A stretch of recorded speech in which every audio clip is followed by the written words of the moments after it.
Hello and welcome to another episode of Carpool Movie Critique, where each week Kelley, Remi, me, James, and Amanda, who's normally here, review a movie on the way back home after seeing it at the cinema. So this week we saw The Post, directed by Steven Spielberg, starring many famous people, all of whom are incredibly talented.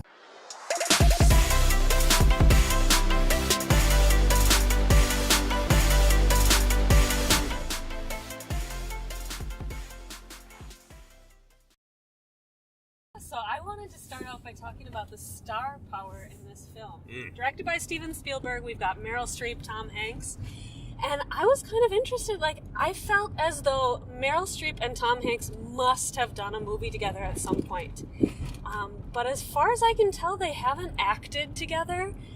But Tom Hanks did produce Mamma Mia, starring Meryl Streep. Really? So they had collaborated in that way before, which I thought was interesting. And at one of the interviews for The Post, he actually made a joke when he was in front of a panel asking questions like, how come you guys have never played together? And his answer was, well, I failed my audition to Mamma Mia. But they had some great chemistry on screen that I felt. Yeah. However, a lot of the most powerful moments were when there wasn't so much dialogue. Also, I thought that Meryl Streep and Steven Spielberg must have collaborated together at some point, and it turns out that is incorrect. And you think about the films that Steven Spielberg has put out, and most of them are centered on male characters. And Meryl was waiting for a role in a Steven Spielberg movie that was talking about the woman's journey, and we absolutely see that in The Post.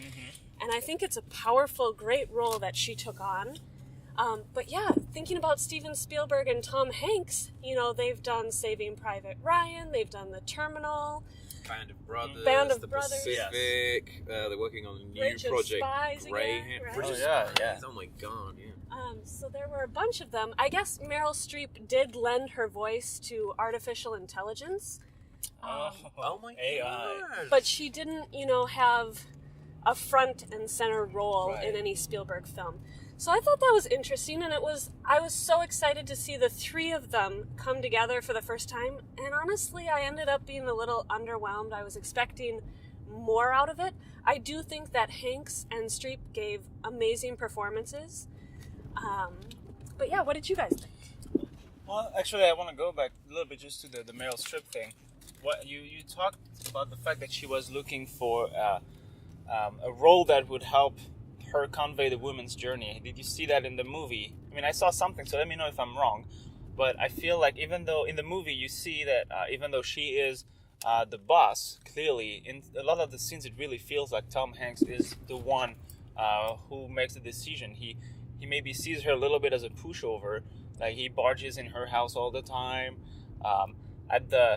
When they have breakfast together, it kind of feels like he has the upper hand all the time. And you can see towards the end that Meryl Streep is the one who actually calls the shots and makes that. But that journey, actually, I feel is what she was looking for. And did you see anything else?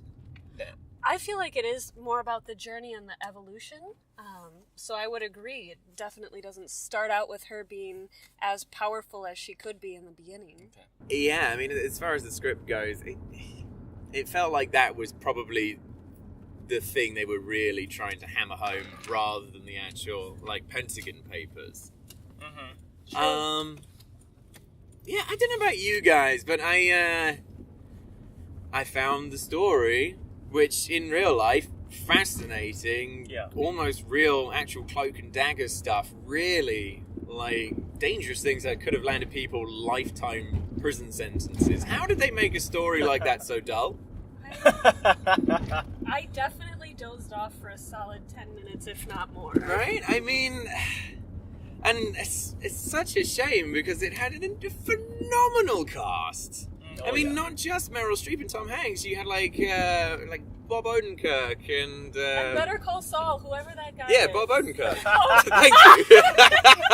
I love him, but I don't know his Yeah, and David Cross, who managed to like show up somehow. So it was a nice mix of like a movie theater type cast and TV show cast. Yeah, and that was interesting. And just everyone there is just and Spielberg at the helm of the ship, like, you can't go wrong. Right. Yeah. Everyone there was so freaking talented and has got, so much acting weight.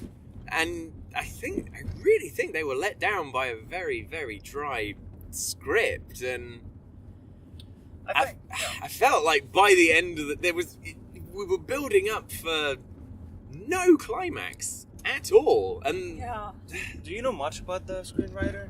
I honestly don't know a huge amount about the background. Well, the only thing that I've heard about is that the scriptwriter was a 31-year-old. I forgot if she was a student or something. Anyway, she was 31 years old.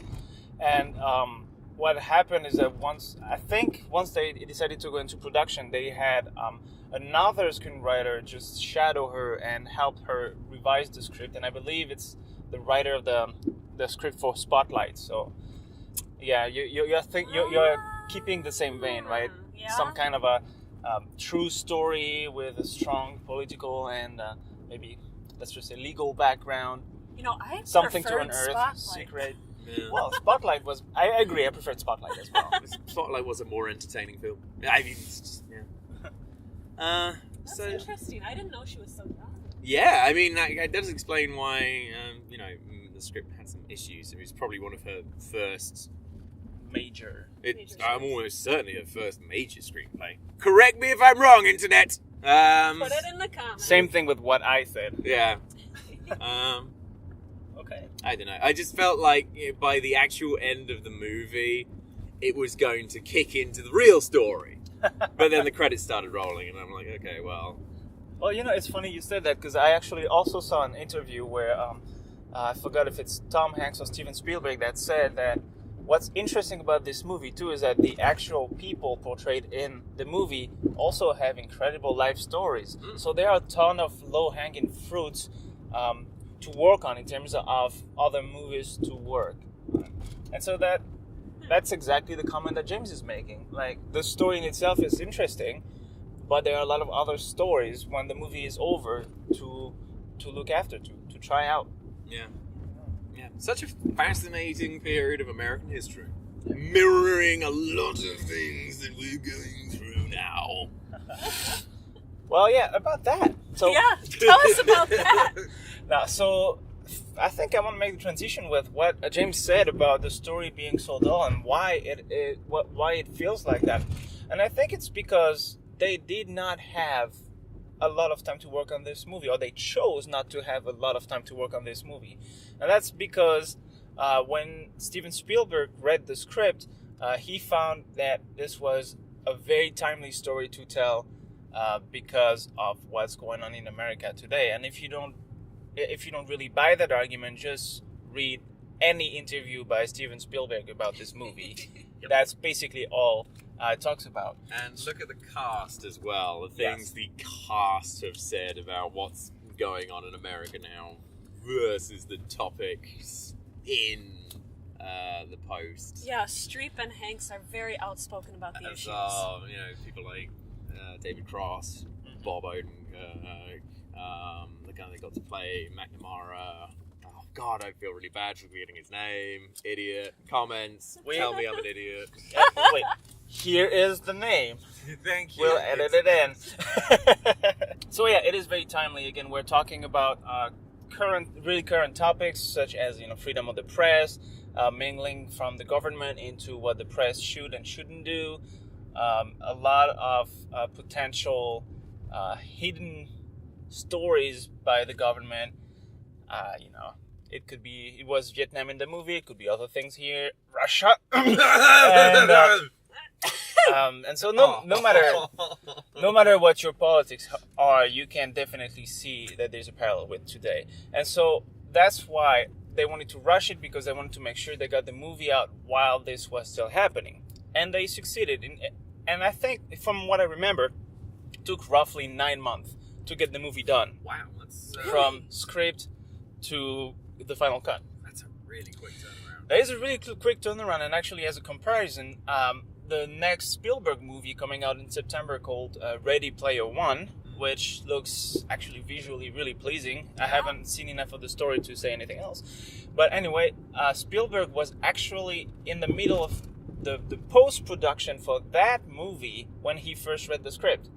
So between between this movie being done and coming and it coming out in theater in September, he made a whole other movie. That should tell you the scale of how quickly they got it out. So my question is, can you actually see that in the movie? And I think James partly responded to that by saying the story was dull. I would add that overall, I would say it's not necessarily visible, and when it is, it's not necessarily a bad thing, because even though the story might feel dull, the energy is there. The sense of urgency is there throughout the whole movie. I think you can see that when they basically move into the house and all of the team is going through the papers. You see a lot of shots of people running around, walking around. So there's that kind of energy in the movie. I totally agree with you there. Yeah, you do have that incredible underlying tension, which is really, really nice, which is why it makes it such a shame that I feel it was squandered for such a piddly climax. There was so much build-up for no payoff. Right, yeah. And I think, though, that build-up benefited from the fact that they had to get this done now quickly. And so I think that was a positive aspect of rushing it. The one drawback I saw, though, about rushing the movie was, to me, the ending. Like you said, the dullness of the ending.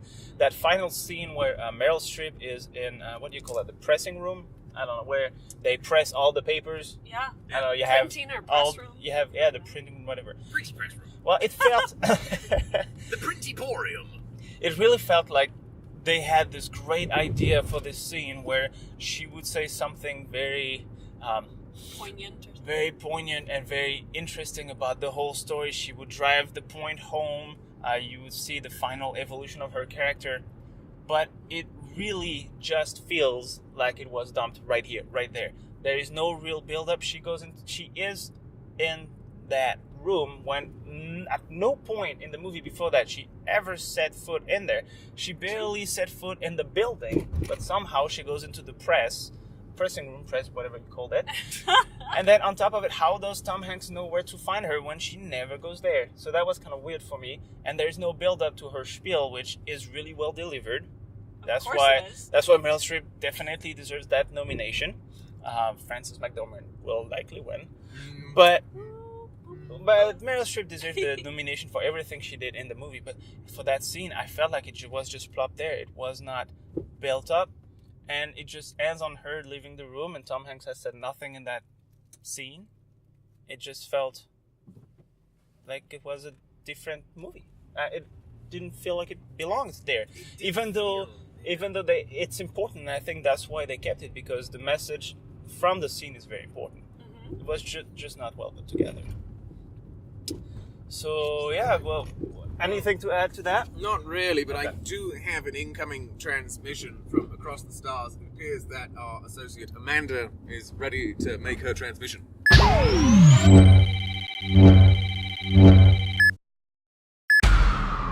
Unfortunately, I couldn't be there for the ride this week because I'm in Canada for a school trip. But this week we did see The Post. I'd like to talk a little bit about the legal background of the film.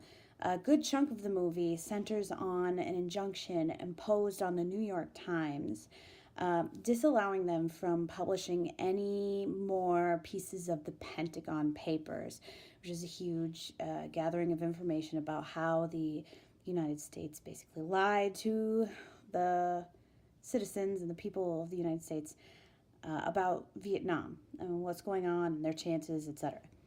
Now, one thing that stood out to me was how fast the whole process was. And in my mind, I was thinking there's just no way that the courts went that fast. But I looked it up, and in reality, from injunction to Supreme Court opinion, it was less than 2 weeks, which is like unheard of. And what's interesting is, so this is a 6-3 decision in favor of the press. But the three dissenters weren't saying that there shouldn't be freedom of the press or that they got it wrong. Their basic opinion was that it happened too fast. The whole process was too fast. The government did not have a chance to present their case or do the research in order to present their case because they had the burden of proof. And not only that, which left a lot of questions unanswered, but those three Supreme Court justices were also concerned about whether or not they had the authority really to decide it, because when it comes to deciding if a law is constitutional, that is the Supreme Court's realm. And when it comes to allowing the dissemination of government information and when and how and who, that's on the executive branch. So those three Supreme Court justices were wondering, do we have the authority here? We need more information because, yeah, it's a First Amendment issue, but is it an entirely First Amendment issue? Is it more about allowing government information to be disseminated? So that was really interesting to me. Another thing that was really interesting was that when the opinion was handed down in the film, they talked about the opinion is in, and then immediately they had this beautiful quote, which I have here, which is a real quote, by the way. In the First Amendment, the Founding Fathers gave the free press the protection it must have to fulfill its essential role in our democracy. The press was to serve the governed, not the governors. And it goes on and on. Much like that, Justice Black was a bit of a poet, I believe. However, what's interesting is they had that quote, bam, immediately. And it's on page 4 of an opinion that is 27 pages. So anyone who's familiar with a 27-page or more opinion is kind of giggling at how fast they would have found that quote. But I understand for, movie realms how to speed it up. But that was what I found interesting about the legal aspects. Thank you, Amanda. That was great. I mean, it was all right. It was all right. Oh, strong word. So let's get into the rating. All right. Reveal the envelope. So first of all, we're going to go with my rating of the post. I gave it 2 Bs and 1/2 B with blood and guts pouring out of it. Incredible cast, great director. Visually, it's nice and pretty, but dull. All right. Okay, next up is Remi, who I think was maybe a little generous here and gave it 3.5 Bs. Did Yes. he now? He did Wow. indeed. Most of the movie is actually really well done. So, even though, I didn't fall asleep like some other people in the car over there, I did enjoy the movie. The production design was actually really good. The performances were really good. The as a Spielberg movie, it's okay in the sense, I'm talking more about like the author side of things. Like, does it feel like a Spielberg movie? Yes and no. Sometimes you're not quite sure if you're watching Spielberg or another director like Scorsese. So it had his penmanship on it, but not perfectly. In any case, Spielberg versus Scorsese. It's not an insult by any means, but Celebrity showdown. in any case, I had a good time. It was a little dull, so I couldn't go over 3.5, and the quality was there, so not under 3. Fair enough. Who's next? It is Kelley. All Who right. gave it a solid 3 Bs. Yeah, squeezing right in the middle there. So, I really did enjoy seeing Streep and Hanks together on screen. I did fall asleep, so there's that. But again, this is a historically based film, guys. That's my jam. And by jam, I mean not jam. So yeah, 3 Bs from me. all right. And And bringing up the rear is Amanda, who also gave it 3.5 Bs. what do you have to say for that, Amanda? Oh, crap. Beam up the holo projector.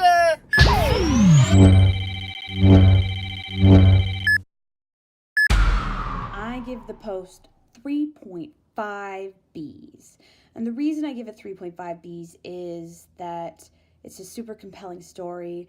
I love how they shed a light on a lot of the inherent sexism of the time. and how women who sort of inherited things or were trying to work into that realm, like Meryl's character Kay, had to deal with it, and how they could deal with it, and how they were treated, and that was incredibly compelling to me. And of course, the freedom of the press and the political timing of this film were immensely important, I felt. However, because of that chunk in the beginning when they name dropped, they spoke about a lot of political figures who, if you didn't live through the time, or if you haven't studied the people, the political presence of that time, you didn't know who they were. So for a good 5 minutes, you were like, I don't know what's going on. I don't know who they're talking about. And I feel like that's just a missed opportunity, because this film shouldn't be just to that generation or just to the people who are already in the know. It should be to everyone. It should be accessible to everyone to understand how important that First Amendment right is and how wronged the American public were. So I feel like that was a huge missed opportunity. So yeah, 3.5 Bs.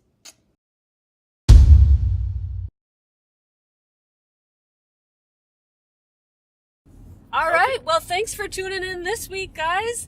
We are very excited for the Oscars tonight. Who's going to be watching?